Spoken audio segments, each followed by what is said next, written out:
이사야 6장에 보면 이사야가 하나님께 부름받은 장면이 나오죠. 거기에 이런 말씀이 있어요. 너희는 듣기는 들어도 깨닫지 못할 것이요 보기는 보아도 알지 못하리라. 보는 것 중요하죠. 듣는 것도 중요하죠. 그러나 깨닫는 것이 훨씬 중요한 거죠. 보기는 보아도 듣기는 들어도 깨닫지는 못할 것이다. 볼 수는 있어도 들을 수는 있어도 깨닫는 것은 못할 수가 있는 거죠. 그러나 중요한 것은 깨닫는 거죠. 보는데 알아보지 못했다는 것은 사물 자체는 아니겠죠. 우리가 피아노를 보면 알죠. 그러나 그 피아노를 통한 하나님의 뜻은 깨닫지를 못하는 거죠. 사물은 볼 수는 있으나, 사물이나 사건을 볼 수는 있지만 그 사물이 주는 의미를, 그 사건이 주는 의미를 깨닫지 못하는 거죠. 그래서 보는 것보다 듣는 것보다 그 다 중요하잖아요. 보는 것도 중요하고 듣는 것도 중요하지만 깨닫는 것이 이제 훨씬 중요한 거죠. 사람은 존귀하지만 깨닫지 못하면 멸망하는 짐승과 같다 이랬거든요. 그래서 깨닫는 것이 중요해요. 지금 북이스라엘에 환란이 찾아왔어요. 9절에 보면 모든 백성국 에브라임과 사마리아 주민이 알 것이오늘 이렇게 되어 있잖아요. 에브라임과 사마리아는 북이스라엘을 말합니다. 에브라임은 북이스라엘의 핵심 지파였고 사마리아는 이제 북이스라엘의 수도죠. 이게 북이스라엘을 말하는 거예요. 환란이 찾아왔어요. 근데 10절에 이렇게 되어 있어요. 벽돌이 무너졌으나 뽕나무들이 찍혔으나 환란이 찾아온 거거든요. 그러면 고난이 찾아오면 그 고난의 의미가 무엇인지를 깨달아야 되지 않겠어요? 근데 어떻게 하냐면 벽돌이 무너졌으나 우리는 다듬은 돌로 쌓고 뽕나무들이 찍혔으나 우리는 백향목으로 그것을 대신하리라. 우리에게 어려움이 왔지만 우리는 더 좋은 것으로 더 강한 것으로 우리가 얼마든지 회복할 수 있다 하고 이제 이야기를 하고 있는 거예요. 벽돌이 무너졌는데 다듬은 돌로, 뽕나무를 찍혔는데 백향목으로 더 비싸고 더 좋은 것들을 말하는 거거든요. 우리에게 어려움이 왔는데 얼마든지 우리가 극복할 수 있다.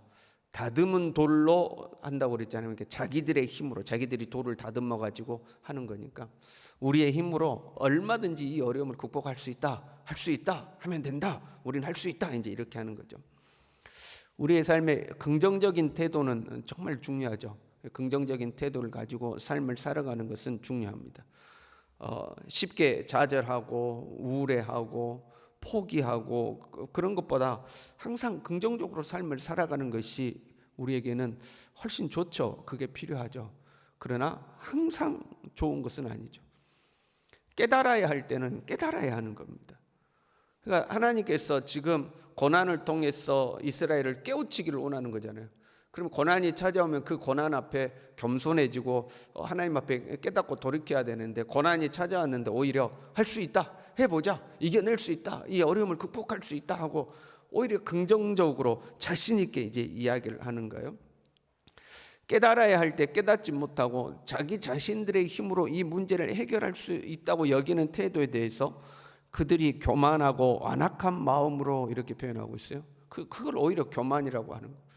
하나님 앞에 깨닫고 엎드려야 할 때 그걸 깨닫지 못하고 자기의 힘으로 할 수 있다라고 외치는 것이 겉으로 보기에는 긍정적인 것 같고 적극적인 것 같은데 하나님 보실 때는 어리석고 교만한 것이다 하는 거죠. 깨닫지 못하니까 더 큰 어려움이 오겠죠. 그 어려움이 왔을 때 빨리 깨닫고 하나님께 돌이켜야 되는데 그 깨닫지 못하니까 더 큰 어려움이 와요. 12절에 보니까 앞에는 아람 사람이요 뒤에는 블레셋 사람이라 그들이 모두 입을 벌려 이스라엘을 삼키리라. 이제 뭐 앞뒤로 에워싸여 가지고 망할 위기에 놓이게 되는 거죠.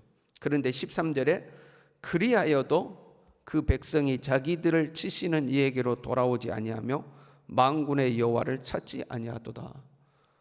지금 나라가 이제 망할 위기에 처했는데 앞뒤로 에워싸여서 망할 위기에 처했음에도 불구하고 깨닫지를 못하는 거예요. 빨리 우리가 하나님께 돌아가야 된다. 이 문제는 하나님께 돌아가야 해결되는 문제다 하고 하나님께 돌아가야 되는데 깨닫지 못하니까 뭐 하고 있어요? 할 수 있다, 해보자, 우리는 얼마든지 이 어려움을 극복할 수 있다 하고 이제 뭐 그걸 외치고 있는. 하나님은 그 다음에 이제 이렇게 이야기하셔요. 14절 이스라엘 중에 머리와 꼬리를 끊으시리니 머리와 꼬리를 끊으신다 이렇게 됐어요. 그리고 그 머리와 꼬리에 대한 설명을 해 놓으셨어요. 머리는 곧 장로와 존귀한 자요, 그 꼬리는 곧 거짓말을 가르치는 선지자라.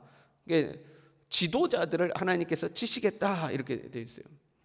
왜요? 이 공동체에 어려움이 찾아오면 지도자들이 이건 우리가 하나님 앞에 엎드려야 될 문제입니다. 우리가 하나님께 돌아가야 됩니다. 우리 하나님께 두 손 들고 돌아갑시다 하고 백성들을 권면해야 되잖아요. 그게 지도자의 역할이잖아요. 그 지도자들이 하나님께로 돌아가자고 사람들을 권면하고 설득해서 하나님의 방법으로 돌아가도록 해야 되는데, 오히려 지도자들이 세속적인 방법을 추구하는 거죠. 오히려 지도자들이 백성들에게 할 수 있다, 해보자 하고 이제 하고 있는 거죠. 그 지도자가요, 열정이 있고 적극적이고 고난에 굴하지 않고 할 수 있다를 외치는 거, 그 지도자로서 뭔가 열정 있는 자세로 좋은 거잖아요. 그런데 한편으로는 오히려 이런 것 때문에 망할 수도 있는 겁니다. 고난이 찾아올 때마다 할 수 있습니다, 우리는 극복할 수 있습니다, 한번 해봅시다 하는 태도가 중요하잖아요. 그런데 정작 깨닫지를 못하면 우리는 지금 할 수 있다를 외치는 때가 아니고 하나님 앞에 우리가 무릎을 꿇고 엎드려야 됩니다, 하나님께로 돌아가야 합니다, 하나님 앞에 우리가 회개해야 됩니다, 그걸 외쳐야 되는데, 그걸 외쳐야 될 때에 오히려 우리의 힘으로 할 수 있습니다, 이까짓 그 고난 우리가 얼마든지 이겨낼 수 있습니다, 과거에도 우리에게 어려움이 왔지만 우리는 해낼 수 있습니다, 얼마든지 해냈습니다라고 외치면 그러면 이제 망하는 거죠. 근데 지금 지도자들이 그러고 있는 겁니다. 역사적으로 보면 이 북이스라엘도 마찬가지요, 유다도 마찬가지요.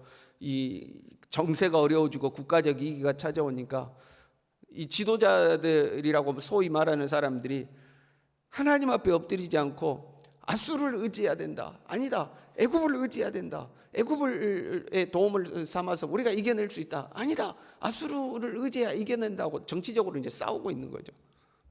그러니까 하나님 앞에 엎드리는 것이 아니라 세속적인 방법을 추구하면서 오히려 정치적 갈등이 생기는 거죠.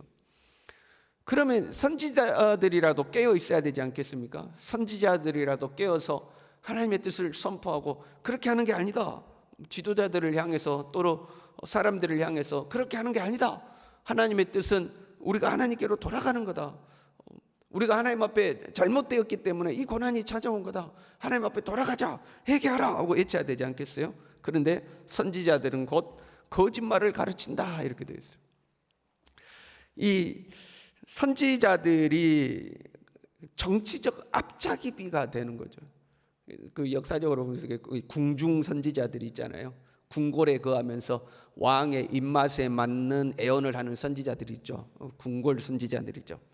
선지자라는 지위를 통해서 하나님의 뜻을 정확하게 선포하는 것이 아니라 정치적 앞잡이가 되고 거기에서 부와 명예를 얻고 자기도 권력을 얻고 사람들이 듣기 좋아하는 말을 해주고 그래야 또 자기 인기가 올라가잖아요.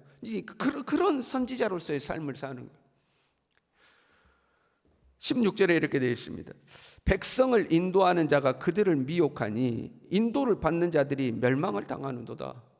지도자든지 선지자든지 백성들을 이끌어야 하는 역할인데 하나님의 뜻을 분별하고 그 하나님의 뜻대로 이끌어가야 되는데 백성을 인도하는 자가 오히려 그들을 미혹한다 이렇게 되어 있습니다. 백성을 인도하는 자가 오히려 그들을 미혹한다 이렇게 되어 있어요. 종교가 부패하면요, 종교가 부패하면 지도자들이 타락하죠. 종교 지도자들이 타락하죠. 교회가 부패했다는 것은 목사가 타락하고 장로가 타락하고 지도자들이 타락하는 걸 말하거든요. 그렇게 종교가 부패하고 지도자들이 타락하면 그런 시대에는요 오히려 평신도들의 신앙이 훨씬 순수합니다.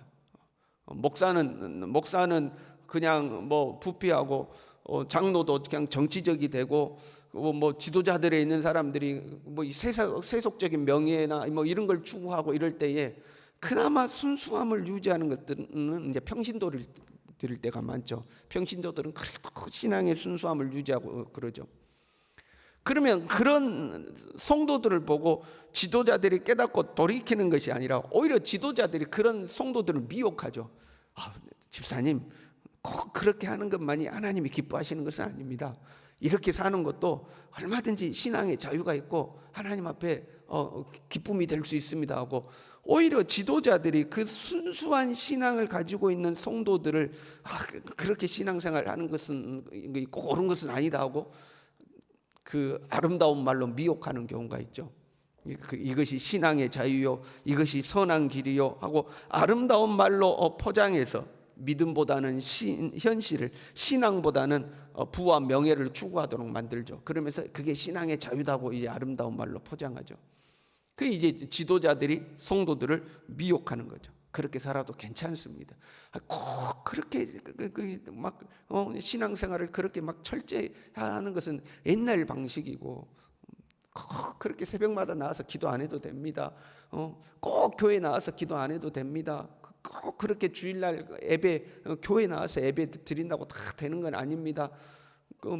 그러면서 하나님 어디든지 계시니까 얼마든지 어디든지 해도 됩니다.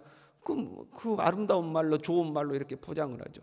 그래서 성도들로 하여금 순수한 신앙을 잃어가도록 만들죠. 근데 그걸 또 뭐라고 포장해요? 그것도 뭐 신앙의 자유요, 어디든지 하나님과 동행하는 삶이요, 이렇게 이제 포장해서 하는 거죠. 그러니까 성도들이 거기에 넘어가는 거죠. 속지 말아야 돼요, 여러분. 우리를 미혹하는 말은 그 거칠고 누가 보더라도 저건 아닌데 그런 말로 우리를 미혹하죠. 그건 미혹이 아니잖아요. 그 협박이잖아요. 우리를 미혹하는 것은 아름다운 말로 포장이 되어 있는 겁니다. 아름다운 말로. 선하고 사랑이고 정의이고 아무튼 그런 아름다운 말로 다 포장이 되어 있는 거예요. 그거 어떻게 분별하느냐? 그 길로 가면 하나님께 가까워지느냐 멀어지냐 이걸 보면 압니다. 하나님께 어떻게 하든지 하나님께 가까이 가야 됩니다. 어떻게 하든지 주님 뜻대로 살아야 되고 주님을 가까이 하고 그런 방향으로 가는지, 아니면 말은 아름다운데 그거 따라가며 이상하게 신앙이 점점점 식어지고 하나님께로부터 점점점 멀어지는지, 이거 보면 분별할 수 있어요. 하나님께 가까워지냐 하나님께 멀어지냐 하는 거죠. 거짓 지도자들의 인도를 받으면 17절에 이렇게 되어 있습니다. 이 백성이 모두 경건하지 아니하며 악을 행하며 모든 입으로 망령되이 말하니, 하나님께 멀어지는 겁니다. 그 거짓 지도자들과 선지자들이 유혹하는 대로 따라가면 그 하나님께 점점 멀어져요. 악을 행하고도 아무렇지도 않습니다. 망령되이 말하고도 아무렇지도 않는 거죠. 아마 이들은 우리는 자유하다고 이야기하겠죠. 우리는 자유해 그렇게 이야기하겠죠. 근데 하나님께는 멀어지는 거죠.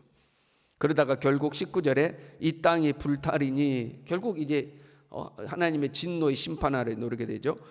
오른쪽으로 움킬지라도 줄이고 왼쪽으로 먹을지라도 배부르지 못하여 각각 자기 팔에 고기를 먹을 것이며, 자기 살을 뜯어 먹어도 배부르지 아니하는, 제 살을 깎아 먹어도 배부르지 않는 그런 전쟁과 기근의 처참한 상황에 놓이게 된다, 이렇게 되죠. 왜 그래요? 그리하여도 그 백성이 자기들을 치시는 이에게로 돌아오지 아니하며 만군의 여호와를 찾지 아니하도다. 하나님께 빨리 돌이키고 하나님께 와야 되는데 하나님께 안 와요. 그러면서 뭐라고 그래요? 할 수 있다, 우리는 해낼 수 있다, 그거 하고 있는 거예요. 우리는 할 수 있다 그러면서 정작 지금 하나님은 하나님께 돌아오라고 하는데 하나님께 돌아오지를 않는 거예요. 그러면서 할 수 있다 하고 있는 거죠. 한 아기가 났어요. 그 이름이 임마누엘이라고 그랬죠. 7절에 보면 그 정사와 평강의 더함이 무궁하며 또 다윗의 왕자와 그의 나라에 군림하여 그 나라를 굳게 세우고 지금 이후로 영원히 정의와 공의로 그것을 보존하실 것임이라. 그분은 예수 그리스도시죠. 이 예수 그리스도에게로 돌아오는 자는 구원을 얻죠. 하나님의 은혜를 누리며 살죠. 그러나 깨닫지 못하고 돌아오지 않는 자는 자기 인생을 자기 온 힘을 다해서 할 수 있다 하며 살아가지만 결국은 영원한 형벌 아래 놓이게 되죠. 그렇잖아요. 오직 예수 그리스도가 길이요 진리요 생명이구나 깨닫고 돌아오면 되는데, 깨닫고 돌아오면 하나님의 구원과 은혜를 누려요. 그러나 끝내 깨닫지 못하고 내 힘으로 살 수 있다 그러면 영원한 형벌 아래 놓이게 되는 거죠. 예수님을 믿는 우리도 마찬가지예요. 예수님을 믿기는 믿는데 어떤 문제 앞에 놓이면 내 힘으로 할 수 있다를 외치고 하나님께 무릎을 꿇지 않으면, 그러다가 더 힘들어지는 거죠. 우리가 예수님을 믿는 자로서 어떤 문제가 우리 앞에 찾아온다, 그럼 바로 우리는 하나님 앞에 엎드리는 거죠. 그리고 하나님, 저로 하여금 깨닫게 해주십시오. 하나님의 뜻이 무엇인지, 나를 이끄시는 하나님의 손길이 무엇인지 깨닫게 해주십시오. 하나님 앞에 엎드리고 하나님의 인도와 도움을 구하고 하나님이 우리를 이끄시는 대로 하나님의 뜻에 순종하고 날마다 하나님을 더 가까이 하는 우리의 삶이 될 수 있기를 바랍니다. 기도하겠습니다.